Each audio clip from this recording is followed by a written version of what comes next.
So ಗದಗ್ನ Lakkundi ಈಗಷ್ಟೇ ಗ್ರಾಮ ಹುಟ್ಕೊಳ್ತು ಅಂತ ಅಂದ್ಕೊಂಡಿದ್ದೀರಾ? ಇತಿಹಾಸದಲ್ಲಿ ಯಾವಾಗೋ ಇರುವಂಥ ಗ್ರಾಮ ಇದು. ಆದರೆ ನಿಧಿ ಈಗ ಸಿಕ್ತು ಅಂತ ಅಂದ್ಕೊಂಡಿದ್ದೀರಾ? ನಿಧಿ ಹಿಂದೆ ಎಲ್ಲ ಸಿಕ್ಕಿದೆ. ಆದರೆ ಪುರಾತತ್ವ ಇಲಾಖೆಯವರು ಈಗ ಹೋಗಿದ್ದಾರೆ ಅಂತ ಅಂದ್ಕೊಂಡಿದ್ದೀರಾ? ಹಿಂದೆನೂ ಹೋಗಿದ್ದಾರೆ. ಆಯಾ ಸಂದರ್ಭದಲ್ಲಿ ಮಾತ್ರ ಓ ಅಂತ ಎದ್ದೇಳ್ತಾರೆ, ಆಮೇಲೆ ಮತ್ತೆ ತಣ್ಣಗಾಗ್ತಾರೆ. ಹಂಗಾಗೋದಾಗಿದ್ರೆ 2003ರಲ್ಲಿ ನಡೆದಂಥ ಉತ್ಖನನ ಆದಮೇಲೆ ಏನೇನೆಲ್ಲ ಮಾಡ್ಬೋದಾಗಿತ್ತು ಲಕ್ಕುಂಡಿಯನ್ನು, ಯಾವ ರೀತಿಯಾಗಿ ಬದಲಾವಣೆಯನ್ನು ಮಾಡ್ಬೋದಾಗಿತ್ತು ಲಕ್ಕುಂಡಿಯನ್ನು. ಆವಾಗ ಉತ್ಖನನ ಮಾಡಿದ್ರು, ಅವನ್ನೆಲ್ಲ ಅಲ್ಲೇ ಒಟ್ಟಿದ್ರು, ಹೋದರು. ಪಾಪ ಜಮೀನವರಿಗೂ ಪರಿಹಾರನೂ ಇಲ್ಲ. ಈಗ 9ನೇ ದಿನದ ಉತ್ಖನನ ನಡೀತಾ ಇದೆ. ಇವತ್ತು ಏನು ಸಿಕ್ಕಿದೆ? ನಿಧಿ ರಹಸ್ಯ ಅಗೆದಷ್ಟು ಬಗೆದಷ್ಟು ಮತ್ತೆ ವಿಶಾಲವಾಗಿ ತೆರೆದುಕೊಂಡು ಹೋಗ್ತಾ ಇದೆ. ಮೊನ್ನೆ ಕಂಡಂತಹ ಹಾವಿನ ರೂಪದಲ್ಲಿರುವಂಥ ಇವತ್ತು ಶಿಲೆ ಬಹಳ ಒಂದಕ್ಕೊಂದು ಲಿಂಕ್ ಆಗ್ತಾ ಹೋಗ್ತಾ ಇದೆ. ಇದೊಂದು ರಹಸ್ಯಮಯವಾಗಿದೆ.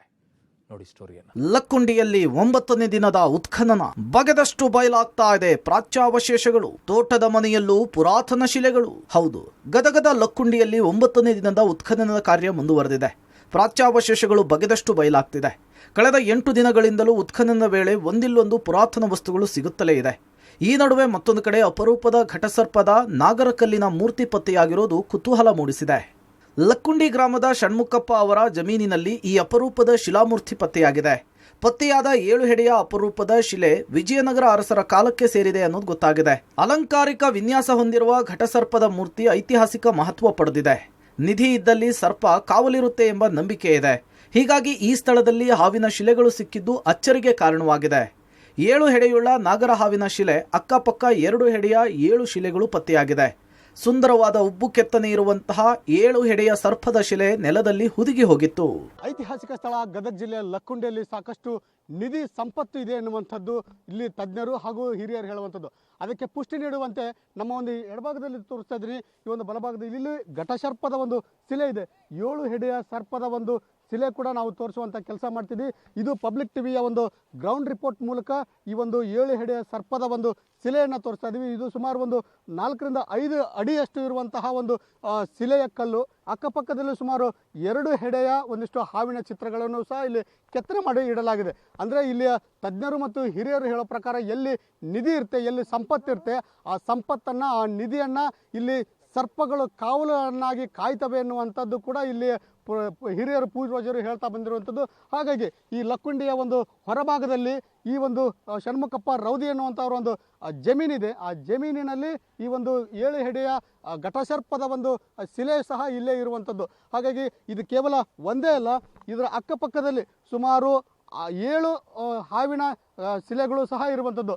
ಈ 7 ಹಾವಿನ ಶಿಲೆಗಳ ಜೊತೆಗೆ ಒಂದು ದೊಡ್ಡದಾದಂತಹ 7 ಹೆಡೆಯ ಸರ್ಪದ ಒಂದು ಕಲ್ಲು ಸಹ ಇರುವಂಥದ್ದು.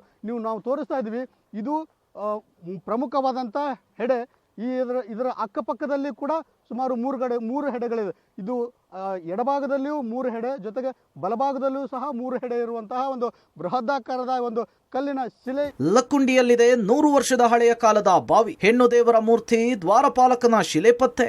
ಲಕ್ಕುಂಡಿ ಇಡೀ ರಾಜ್ಯದ ಗಮನ ಸೆಳೀತಾ ಇದೆ. ಲಕ್ಕುಂಡಿ ದೇವಸ್ಥಾನದ ಆವರಣದಲ್ಲಿರುವ ಉತ್ಖನನದ 9ನೇ ದಿನಕ್ಕೆ ಕಾಲಿಟ್ಟಿದ್ದು ಇಡೀ ಊರಿನಲ್ಲಿ ಏನೆಲ್ಲ ಸಿಗಬಹುದು ಅನ್ನೋದರ ಬಗ್ಗೆ ಕುತೂಹಲ ಮನೆ ಮಾಡಿದೆ. ಇದೀಗ ತೋಟದ ಬಾವಿಯೊಂದರಲ್ಲಿ ಶಿಲೆಗಳು ಪತ್ತೆಯಾಗಿದೆ. ಸುಮಾರು 100 ವರ್ಷದ ಹಳೆಯದಷ್ಟು ಕಾಲದ ಬಾವಿಯ ಗೋಡೆಯಲ್ಲಿ ಶಿಲೆಗಳಿವೆ. ಈ ಶಿಲೆಗಳನ್ನು ಕಲ್ಲುಗಳ ಮಧ್ಯೆ ಇರಿಸಿಯೇ ಪ್ಲಾಸ್ಟಿಂಗ್ ಮಾಡಲಾಗಿದೆ.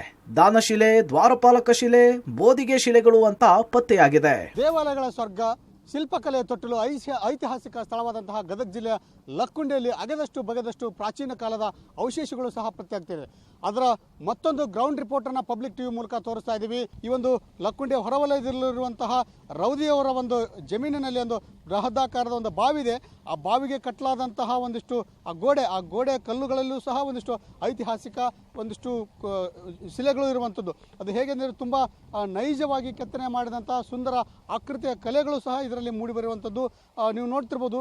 ಅಲಂಕಾರಿಕ ಈ ಒಂದು ಶಿಲೆಯನ್ನು ನೋಡಿದರೆ ಇದು ರಾಷ್ಟ್ರಕೂಟರು, ಕಲ್ಯಾಣ ಚಾಲಕರು ಅಥವಾ ವಿಜಯನಗರ ಸಾಮ್ರಾಜ್ಯದ ಅರಸರ ಕಾಲದಲ್ಲಿರುವಂತಹ ದೇವಾಲಯಗಳ ಏನು ಗೋಡೆ ಇರುತ್ತೆ ಆ ಮುಂಭಾಗದಲ್ಲಿಯೂ ಸಹ ಇಂಥದ್ದೊಂದಿಷ್ಟು ಅಲಂಕಾರಿಕ ವಸ್ತುಗಳಿರುತ್ತೆ. ಆ ವಸ್ತುಗಳ ಕಲ್ಲುಗಳನ್ನು ಬಳಸಿಕೊಂಡು ಈ ಬಾವಿಯನ್ನು ಕಟ್ಟಿರುವಂಥದ್ದು.